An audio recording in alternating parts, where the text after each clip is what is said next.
Haters of Kyle Kuzma have two basic problems. One, he's overrated. Not really a good player, just happened to be a Laker with LeBron James, which boosts your popularity. And two, he loved the Hollywood lifestyle a little too much. Kyle Kuzma's too Hollywood. All he cares about is dating Hollywood women. He doesn't care about basketball. And the signs are there. Think about the players who go to Fashion Week in Paris. James Harden, Russell Westbrook, Carmelo Anthony. Obsessed with fashion, kind of a red flag. But somehow this year, Kuzma is proving haters wrong about everything. With Kuzma's background, he shouldn't even be in the NBA. But first, today's video is sponsored by Prize Picks. It is my favorite way to watch NBA games. It makes it so much more fun. I just make my picks and then I root for them as I watch the games. But I also love their promotions that make winning even easier. And my favorite promotion, the free square, is back. So if Joe Burrow basically does anything on the field in the conference title games this weekend, he will hit, and all you have to do is make one other pick. But let me show you my picks for the NBA tonight. I am going first up Alperen Şengün because I love watching him, and then also TJ McConnell, who is a really sneaky pick that I think will hit. I'm gonna go more and more for their fantasy points. Hopefully you take those and they hit. You can play Prize Picks in states across the US like California, Florida, or Texas. Use the promo code AMHOOPS if you're just signing up. You'll get a 100% deposit match bonus up to $100.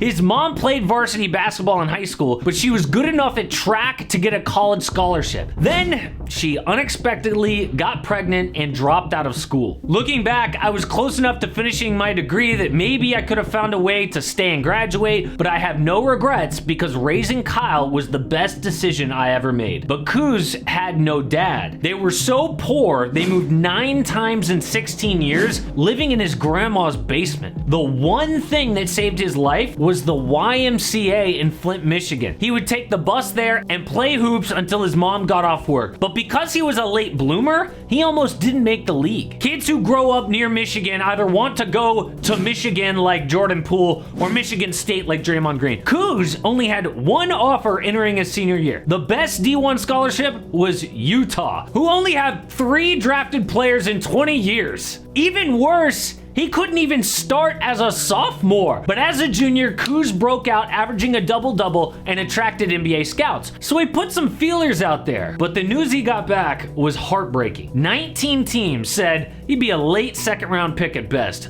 11 teams said they wouldn't draft him at all. Back then, if a player entered the draft, they could not return to college. But Kuz hired an agent and left school anyway. People told him it was the biggest mistake of his life, but Kuz was determined to prove them wrong. He went to workouts in the combine and played extra hard, knowing his life depended on it. That confidence paid off because the Nets made him a late first-round pick and dealt him to the Lakers. His next mission, get out of the shadow of Lonzo Ball and prove he deserved to actually be there. Zoe was so popular, tickets for the Summer League sold out for the first time in history. Then, Zoe got injured for the championship game. Brandon Ingram was pulled to prevent injury, so it was up to an unknown Kyle Kuzma and Alex Caruso. Kuz took advantage, dropping 30 points and 10 boards with 6 threes to win Finals Game MVP. He continued to ball as a rookie, but the Hollywood lifestyle definitely crept in. There were videos of him rolling around LA in an expensive Rolls Royce. Started dating IG models like Katia Elise Henry, who had a baby with Tyler Hero, and Kendall Jenner. Meanwhile, the Lakers missed the playoffs a 5th straight season. Once the excitement of him playing better than expected wore off, people questioned his game. I mean, yeah, he can score, but bad at defense, bad rebounder, barely passes. But once LeBron got there, everything changed. Anthony Davis demanded a trade, said he wanted to be in LA. The Lakers were in talks with New Orleans, but the one guy they refused to trade was Kyle Kuzma. Kobe was asked, why hold on to Kuz and not Brandon Ingram, who has a higher ceiling? Probably his versatility, and that includes offensively and defensively. And, defensively, he has the potential to be a great defensive player. So I think that's one of the things you looked at as well, on top of his shooting ability. On top of the pressure of that expectation, LeBron said Kuz had to be their 3rd best player after getting AD. All that pressure was a nightmare. Every bad game Kuzma had was under the microscope. The overrated narrative was everywhere. Pretty soon, the Lakers were listening to trade offers for Kuz. The tension got got so bad, his personal trainer called out LeBron. Watching Kawhi highlights, nobody wants to speak on how sharp his skill set is compared to LeBron's. It's clear who's really in the lab and who isn't. And then Kuz randomly tweeted, "Call a spade a spade." What? They publicly squashed that beef, but Kuz was upset because LeBron is always behind trade rumors. But then, things started to click into place. In the bubble, Kuz perfected his role behind LeBron and AD. He didn't take many shots, but he became a smart off-ball player, shooter, and defender. He guarded the best player every night, like Kawhi, James Harden, Jimmy Butler in the finals. The only two guys left from that young core, Kuz and Caruso,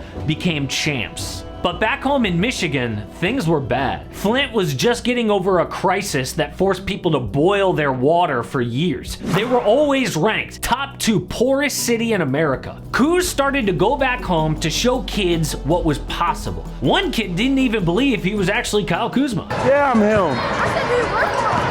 I'm him. No, you're not. What in the world? That's crazy. But 1 year later, he got a shocking call from Rob Pelinka. The Lakers GM said, "I love you, but this is a business. You've been traded." Kuz posted an emotional goodbye on IG, but he had no idea it was a turning point for his career. In LA, Kuz was behind LeBron and AD, who play his position. In DC, he's with Bradley Beal and Kristaps Porzingis, who complement his game. This year, he is having an all-star caliber season with career highs in scoring, assists, and efficiency. His nickname in DC is Clutch Kuz because of plays like this, hitting a game winner against Chicago. He's also now a leader. In LA, he was the young guy, but now he's the only one with championship experience. His dream scenario would have been to return to the Lakers. Dude obviously loves life in LA, and they were talking to the Wizards.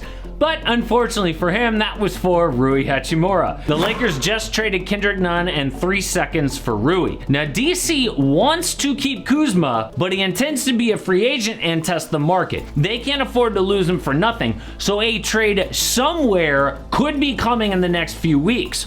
All we know for sure is dude will get paid big time by someone. So what is he doing with all this money? He went on a huge national morning TV show with a big surprise. I am donating $1 million to the Flint YMCA. Wow. Thank you. Kyle's mom, Carrie, is there. Carrie, hello to you. Hey, Mom.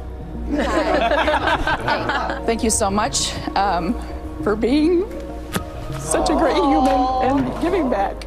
And like he said, I would drop him off sometimes, before work, and he would have to stay here for 8 hours until, I could get out of work to come get him. And it's, it just shows the commitment that he has, and that's why he is where he is. And I'm so proud of what he's done on the court, but more importantly, what he's done off the court and continues to do. Whatever the haters have said about Kyle Kuzma, even with that giant pink sweatshirt, he is a good, humble dude and a really good hooper as well. But I'm hearing conflicting reports about John Wall. He's not really playing that well on the court, and now he's coming out and openly trash talking his old team, the Houston Rockets. So I looked at it and I said, okay, John Wall's saying some really harsh things, but does he have a point here? Is he actually right? Are there red flags with the young Houston Rockets? Check it out.